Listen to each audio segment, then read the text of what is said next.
نوری نەمر.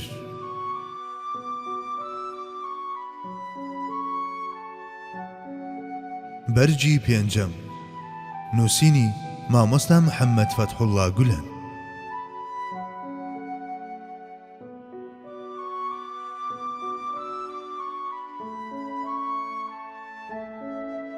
جیم، بەرەو فەتحی مەککە.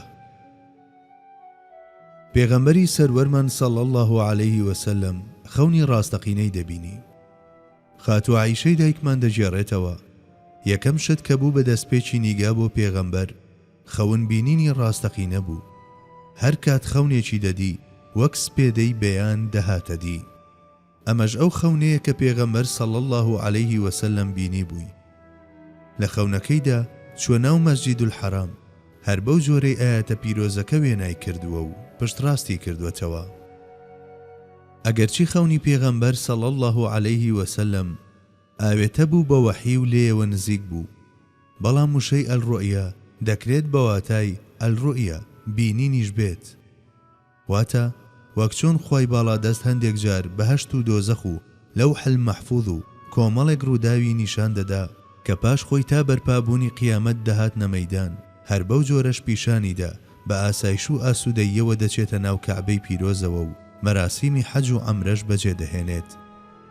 جا دەگونجێت ئەوە لە ڕێی خەوەوە بوو بێت یاخود بە چاوی ژدی بێتی، هەر کامیان بێت ئەنجامەکە هەر یەکێکە و ناگۆڕێت.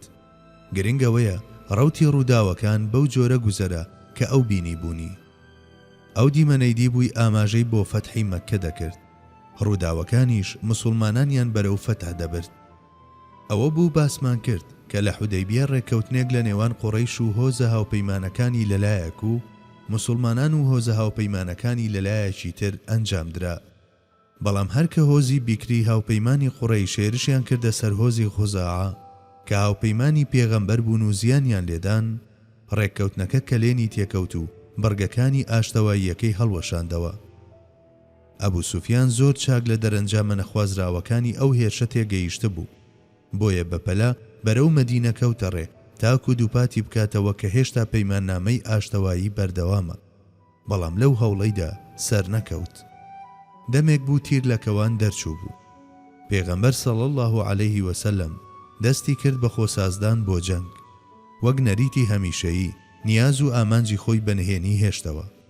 ئەم نیازەی تەنانەت لە نزیکترین ڕاوێژکارەکانیشی شاردەوە. ئەوە بوو ئەبوبەکر جارێکیان ڕۆیشت بۆ سەردانی عایشەی کچی. بینی پێغەمبەری خوا صلی الله عليه وسلم خۆی ساز دەکات بۆ سەفەر. پرسیاری لە کچەکەی کرد کە داخۆ نیازی کوێی هەیە. ئەویش دەوەڵام داوتی: بابەجیان، بەخوا منیش نازانم. بەڵێ، ئامادەکاریەکانی فەتح بەنهێنی بوون و تەنانەت لای حەزرەتی ئەبوبەکریش واتە لە نزیکترین کەسی خۆی کە هەڵی بژارد بوو ببێتە هاوڵی کۆچی شاراوە بوو. ئەوەش بۆ خۆی مەودایەکی تری مەوداکانی بێهاوتایی ئەو سەروەرە بوو لە مەیدانی سەربازیدا. هەر کاتێک سەروەرمان درودی خوای لەسەر بێت بە نیاز بوایە کردەیەکی سەربازی ئەنجام بدات، بە پەنهانی دەیهێشتەوە و شتێکی نەدەدا بەدەستەوە ئامانجە ڕاستەقینەکەی ئاشکرا ببێت. پێم وایە فەرماندە سەربازیەکانی ئەم سەردەمەش بە هەمان شێوە بیر دەکەنەوە. ئەگەر بیانەوێت هێرش بکەنە سەر جێگەیەکی دیاریکرا و ئەوە لە جێگەیەکی تردا هەرایەکی گەورە دەنێنەوە بۆ چەواشە و سەر لێ شێواندن و نیازە ڕاستەقینەکەیان هەمیشە دەشارنەوە و کەس نازانێت لەکوێ گورزی خۆیان دەوەشێنن، لە ناوچەی ئەلف یان بێ یان لە ناوچەی جیم. ئەوە 14 سەدەیە و ئەو تاکتیکانە هەر پێش دەکەون. بەڵام داهێنەرە ڕاستەقینەکەی حەزرەتی محەممەدە صلی الله عليه وسلم کە نە قوتابخانەی دیوە و نە خوێندەواریشی هەبووە، بەڵام لە خواوە فێری هەموو ئەوانە بووە. بۆیە ئەو بە نەخوێندەواری بوو بە زاناترینی زانایان. بەڕادەیەک کە مرۆڤ خۆی پێناگیرێت نەڵێت شایەتی دەدەم کە محەممەد بەندە و نێردراوی خوایە. بەڵێ، ئامانجی جموجۆڵەکانی لە نەیارەکانی دەشاردەوە. لە هەمان کاتیشدا هەواڵ و زانیاری ئەوانی لە ڕێگەی تۆڕە هەواڵگریەکەیەوە کۆ دەکردەوە. هەر شتێکیش ڕووی بدایە یەکسەر هەواڵەکەی پێدەگەیشت. جا ئەگەر ئەو باڵا دەستیە چ لە ڕێگەی نیگە ئاسمانیەوە ببێت یان فەتانەت و فیراسەتی ئەو خاوەن فەتانەتە مەزنە خۆی، هیچ لە بابەتەکە ناگۆڕێت.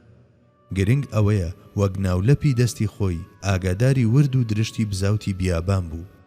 بۆ نمونە یەکێک لە هاوڵان کە بەشداری جەنگی بەدریشی کرده بوو کاتێک زانی موسڵمانان دەچن بۆ مەکە هەستا بە ئیجتیهادی هەڵەی خۆی بە ژنێکدا نامەیەکی نارد بۆ مەکە تاوەکو هەواڵی هاتنی پێغەمبەریان پێڕابگەێنێت. پێغەمبەری خوا صلی الله علیه وسلم لە ڕێگەی وحیەوە ئاگاداری ئەو حاڵەتە بووەوە. دەست بەجێ حەزرەتی عەلی و حەزرەتی زوبێری نارد بۆ ڕێگرتن لەو هەوڵە. ئافرەتەکەیان گرت و هەوڵەکەیان پوچەڵ کردەوە. هەموو ئەمانەش زۆر بە خێرایی ئەنجام دران. نهێنی هەڵمەتەکە بەردەوام بوو. کەس هەستی نەکرد بە هاتنی سوپای ئیسلام تاکو گەیشتنە نزیک سنوورەکانی مەکە. ئەو وەختەش کە پێغەمبەر صلی الله علیه وسلم لە ڕێگەی عەباسی مامیەوە ناردی بە دوای ئەبوو سوفیاندا مەکەیەکان چارەیەکی تریان لە بەردەمدا نەمابوو. تەنانەت ئەگەر بە خێراترین وشتر و ئەسپیش هەڵبەهاتنایە هێشتا هەر نەیان دەتوانی دەرباز ببن. تازە دەستیان لە بنی هەمانەکە دەرچوو بوو. وێڕای ئەوەش پێغەمبەر درودی خوای لەسەر بێت زۆر بە وریایی مامەڵەی دەکرد. ئەو هەستیاریەشی دەگەڕایەوە بۆ پەرۆشی ئەو لەسەر پاراستنی بەرژەوەندی هەردوولا، چونکە نەیدەویست نە لە سوپاکەی خۆی و نە لە خەڵکی مەکەش کەسێک ئازاری پێ بگات. بەهۆی ئەو هەستیاری وریاییەوە بوو توانی فەتحی مەکە بکات و لە کردەیەکی سەربازی وەها بەرفراواندا تەنهاسیان لە موسڵمانان شەهید ببن، کەچی هێشتا تاقمێک لە مەکەیەکان هەر سواری عەقڵی خۆیان ببوون و سەودای جەنگدا بووی لە کەللەیان. لەوانە بوون کە دەیانوت چی دەبێت با ببێت. پێغەمبەر صلی الله علیه وسلم بە سوپاکەیەوە هاتبوو کە 10,000 جەنگاوەری لە خۆ گرت بوو، کەچی 2 ساڵ پێشتر ژمارەیان تەنها 1600 کەس دەبوو. سەروەرمان دەیویست هێزی ڕاستەقینەی سوپاکەی دەربخات، بۆیە فەرمانیدا هەر کەسە لە شوێنێکی بەرزدا کە بەسەر مەکەدا بڕوانێ ئاگرێک بکاتەوە تاوەکو مەکەیەکان بیبینن. مەکەیەکان وایان دەزانی هەر ئاگرێک ئاماژەیە بۆ چادرێک، بۆیە کە بینیان 10,000 ئاگر کراوەتەوە سوپاکەیان مەزەندە کرد بە 30,000 جەنگاوەر. ئەوەش بووە هۆی ئەوەی بە تەواوی پەچیان بکەوێت. تێگەیشتن کە جگە لە خۆ بەدەستەوەدان هیچ ڕێگەیەکیان لە بەردەمدا نەماوە. ئەبوو سوفیانیش لە گەڕانەوەیدا هەمان ئامۆژگاری کردن، چونکە کە ئەو هەموو ئاگرەی بینی دەوری مەکەی گرتووە هیچی وایەکی نەمان بۆ بەرهەڵستی. ئەوە دوایین شەوی سەردەمی نەفامی بوو، چونکە لە نێوان موسڵمان و ساتی فەتحدا تەنها یەک شەو مابوو. استراتیژی فرەلایەنەی پێغەمبەر صلی الله علیه وسلم وەک خۆی بەردەوام بوو. سوپاکەی دابەش کرد بەسەر 6 بەرەدا و لە 6 قۆڵەوە چوونە ناو مەککەوە. هیچ کام لەو بەشانە ڕوبەڕووی بەرگری نەبوونەوە جگە لەو سوپایەی کە خالیدی کوڕی وەلید سەرکردەی بوو، چونکە ناچار بوو بڵاوە بکات بەو هێزەی کە ئیکریمەی کوڕی ئەبوو جەهل کۆی کردبووەوە. هێزەکانی تر بەبێ بەرهەڵستی چوونە ناو مەککەوە. ئەبوو سوفیان تاکە کەس بوو کە لە دەستی دەهات لە مەککەدا پشێوی بنێتەوە، بەڵام پێغەمبەر صلی الله علیه وسلم توانی بە یەک ڕستە دڵی نەرم بکات. ئەوە بوو فەرمووی هەر کەس بچێتە ماڵی ئەبوو سوفیان پارێزراوە. بەخشینی ئەو پێگە و پایەیە بە ئەبوو سوفیان بەس بوو بۆ ئەوەی دەستەکانی ببەستێت و نەهێڵێت هەڵوێستی دوژمنکارانە بنوێنێت، بگرە بووە چالاکترینی ئەوانەی کە هاندەر بوون بۆ خۆ بەدەستەوەدان. بێگومان هەموو خەڵکی مەکە نەیان دەتوانی بچنە ناو ماڵی ئەبوو سوفیانەوە. هەڵبەتە کە کەعبەی ماڵی خوش پێش ماڵی ئەبوو سوفیان بوو، بۆیە پێغەمبەر صلی الله علیه وسلم فەرمووی هەر کەسیش بچێتە ناو حەرەمی کەعبە پارێزراوە.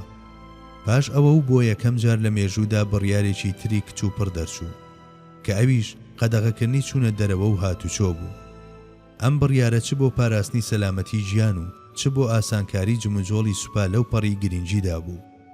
ئەوە بوو سەروەرمان فەرمووی هەر کەسیش دەرگای ماڵەکەی لەسەر خۆیدا بخات بێوەی دەبێت. بەو جۆرە هەموو ئەگەرێکی پێکدادان بنە بڕکرا. خۆ ئەگەر چاو کەلا بکەین لە هەموو ئەو غەزایانەی کە پێشتر ئەنجامی دابوون و تەنها سەرنج بدەینە فەتحی مەکە و ئەو ڕێو شوێنە سیاسی و سەربازیی پیادەی کرد، ئەوە بەسە تاوەکو بزانین چ بلیمەتێکی بواری سەربازیە. بەڵێ فەتحی مەکە تەنها بەسە بۆ ئەوەی هەموو خاوەن ویژدانێک ناچار بکات بڵێت محەممەد پێغەمبەری خوایە.